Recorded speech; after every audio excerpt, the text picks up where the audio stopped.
RB Lamberta Cannon is one of the scariest budget monsters in Yu-Gi-Oh right now. This card single-handedly took RB from here to here. In this video, I will be showcasing how effective this deck is against the current meta or format, and how RB in itself as a deck may just be one of the best budget decks in Yu-Gi-Oh right now. What's amazing about the RB deck is the fact that the deck plays about 15 to 16 one-card starters. 80% of these one-card starters all play under Nibiru, and those who don't play past Nibiru. So basically, you are really flexing.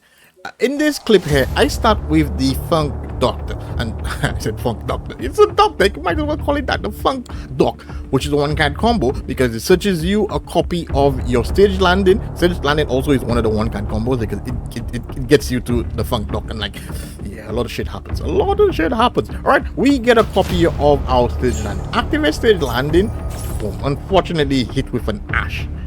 Yeah, that unfortunate isn't for us, it's for the opponent, because as you can see this hand, we had one-card starters, two one-card starters in hand, one not including our normal summon, so which means we are all fine, and also a 1.5 card starter. Like, yeah, this we can just do the discard and we are full card combo. So, and we have the extension, two cards extension, so this hand is smilingly good. But what's crazy about this is the fact that the opponent has now sacrificed one card from the hand. And we know for sure we are gonna be seeing this guy hand and breaking a monster in his back hand. I'm feeling super confident. Like, basically from this point, unless we get hit with a full allos, like, yeah, bro, we already winning this duel. We are already winning this duel. We go to a copy of the Gefrim, which gives us a search to the Machina Fortress. Yeah, for the sake of the lock, I'm not gonna go into the Machina Uncle Spare, because it locks you, unfortunately, into machine types, which means we are unable to rip the card from the opponent hand. We will be able to see the opponent hand, however, we are unable to rip. So keep this in mind if you played RB and you're playing the Machina cards in there. You are unable to rip the card hand if you use the Uncle Spare. So what I'm gonna do, I'm gonna special summon the Fortress by discarding the Clown Will Clown. I'm just being really safe here, and then from here we go into a Vulcan booster. Once you have two machine monsters, bro, this is why I always used to call RB the budget Finsmith for Yu-Gi-Oh, because all you need is two monsters and just go into full Finsmith combo. Yeah, so all we need is two machine monsters to go into a Vulcan booster. Vulcan booster, upon being special summon, link summon, sorry, gives a search to one of our RB cards. We're gonna go in stage landing. Stage landing is not a one card, which is why this card is crazy. So now we're gonna go in stage landing, and this is where things get scary for the opponent, and this is why now I consider this deck to be one of the best budget decks. I've been playing against some of the best decks in the game in rank Omega, and let me just tell you, bro, my only loss is when I misplay. Other than that, bro, I'm not losing, especially when this deck goes first, because now I can pop this card. When this card is popped, it allows me now to view the opponent hand, and here we are playing one of the best decks in Yu-Gi-Oh. Hear me, with the Mystery Engine. This deck is hella scary. But now we have information. We now can see what the opponent is playing, so we now know what to do. Now this is why I'm saying this card is very scary, because it gives us information. We know the opponent hand, we know how many cards they have, and we know what cards they have. We know what deck they are playing. So now we know how we are gonna pack up our board, because now I know for sure I need a magic trap negation for prayer, I need a monster negation for prayer, and what's great, RB now has all of those in his arsenal. I left the card this Cook in his hand because I'm like, nah, this doesn't have any great effect upon being summoned, so that's fine. We can easily snatch this card off the field before it goes into the link. However, the Ghost Bell would definitely interrupt our combo, because we do tend to remove cards from the graveyard. So yeah, Ghost Bell, remove Ghost Bell from his hand, and also we are going to remove Ghost Bell from the field. So basically, this one card facilitates all this hand information, a rip from a hand, and extension in itself, because RB card remove was removed of the field. The Funk Doctor is gonna trigger, which is gonna special summon a Blade from our deck. Blade is gonna send to the graveyard a Driller. and then we're gonna use the second effect of booster to special summon our Lamberta cannon, and Lamberta cannon second effect allow us to add one of our RB monsters from the graveyard to our hand, which we're gonna special summon Driller, and boom, get this monster on the field. This is why I tell you, we degging your opponent one, because we will destroy the monster we special summon to the field. So like, hey, why not? From here, we are gonna go into our Brood Blues, which gives us yet another search for any RB card. Now, I know we have to be destroying, we have to be negating magic and trap card, so I'm now gonna go for a copy of Cannon. Cannon is the magic trap and magic trap effect negation. I love this card. I love this card. Boom.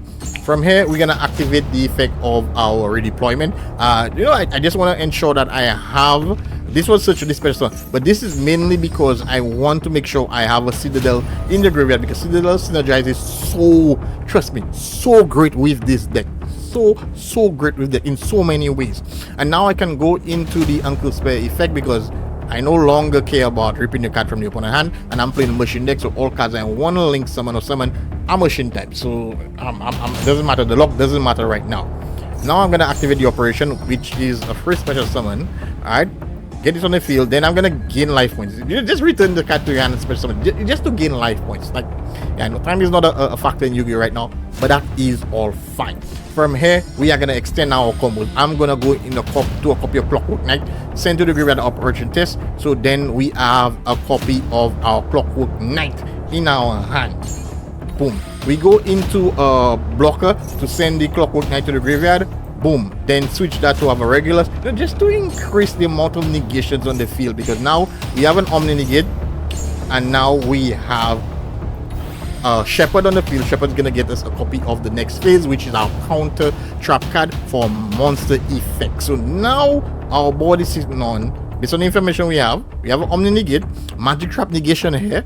So we're prepared. Only one card the opponent will have we unaware of. So now we are super prepared. So I wanted to make sure I had another Omni Negate here, because based on the board here, we have enough to destroy the opponent's entire hand. But in case something else comes a little too spicy, we have an Omni Negate here. So we are all good. Get this card back because of border. Okay, this is what the opponent drew. So it doesn't matter. He played it on a copy of regulars. Like, okay, that's fine. That's fine.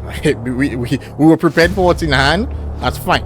Right? He activates a copy of the Habikiri. Okay, since he has prayers, I'm like, I won't allow the Habikiri to go. I have a counter trap card on the field. I'm going to destroy it, so that way it kills prayers. He cannot change into a counter trap. So I'm now activating the counter trap to destroy this, which is going to destroy a monster. This card has to destroy a monster.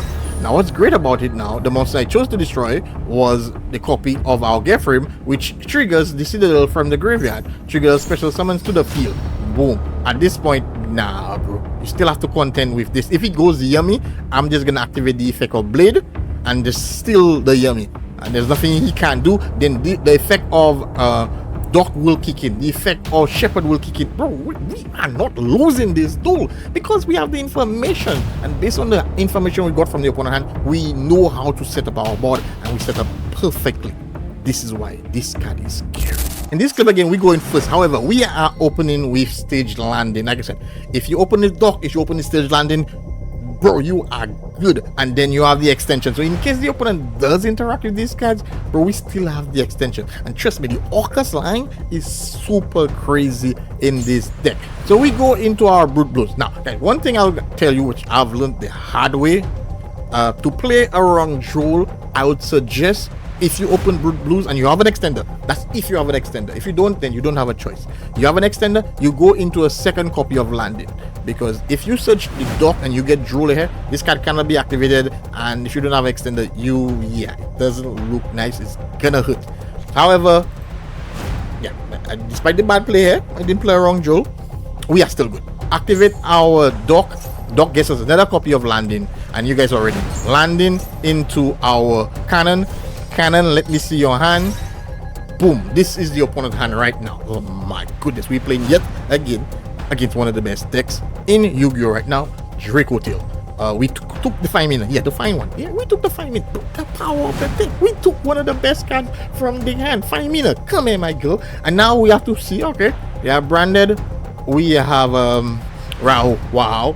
And we have the Lukia. So basically, I'm like, okay, I definitely need 2 magic trap negations. Magic trap negations. Thank God my hand traps are super nice because the deck has enough space to play about 9 hand traps. The deck has space to play 9 hand traps. Imagine you playing so many 1-card starters, hand traps, and you still have cards. You're still good. The deck feels nice. So, right? So now with that information, we know what we're playing.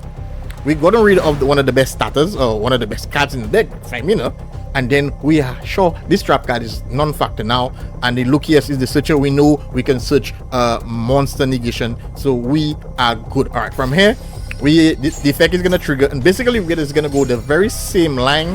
Send driller, we go into booster. Booster gives us a search.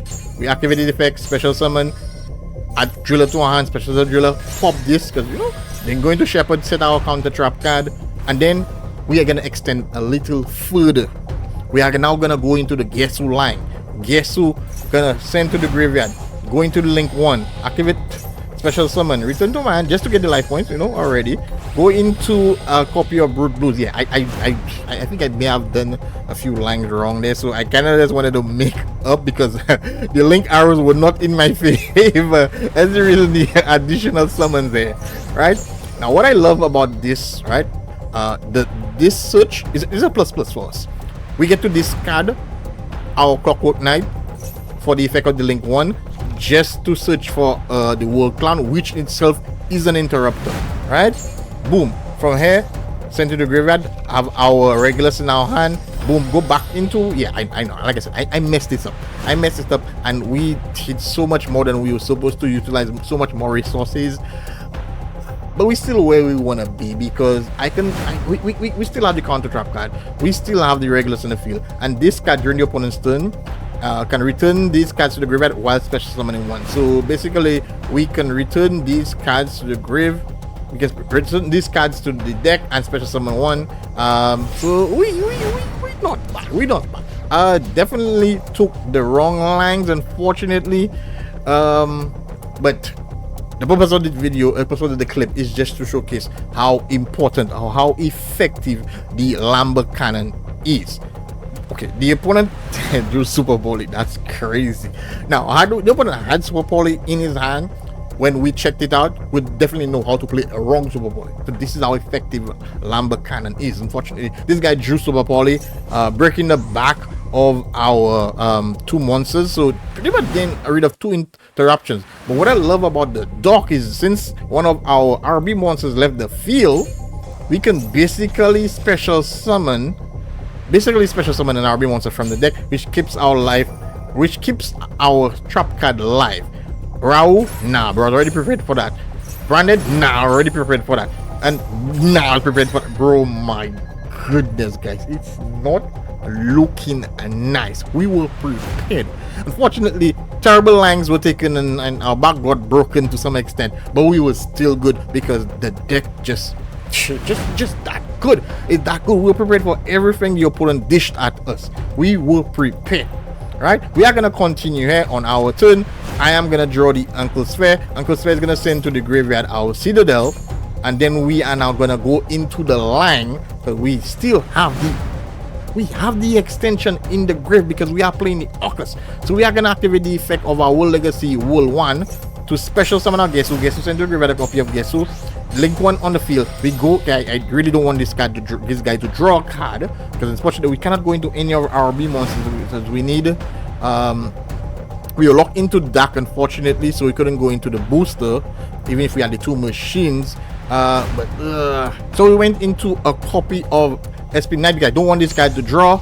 This week he could have just drawn a good card. Unfortunately, they didn't draw anything, and now we can now go into some spicy combo. I'll still playing it safe. Let me go for the life points. Let's attack the life points here. We won't be able to kill, so let's attack the life points, and from there we're gonna see what we can do. Go into a blocker, send the graveyard so we can get our extension, and now we go into our booster, and from there you guys gonna see we special summon the cannon, Lamberta cannon. Guess what? Return to our activate Lamberta cannon effect. Let me see what you're playing. Oh, we're still checking our opponent hands. Okay, this guy's playing triple tactic first, triple tactic talent. Okay, we are gonna be prepared. We are gonna be prepared because I'm gonna make sure get my trap card back, set a magic trap negation. Well, activated, so that way based on what the opponent does, We have magic trap negation. We have a counter trap. We have this effect, which can get our pops on the field, get our drill on the field. So, bro, no matter what this guy do, we are all good. Lamber cannon is a threat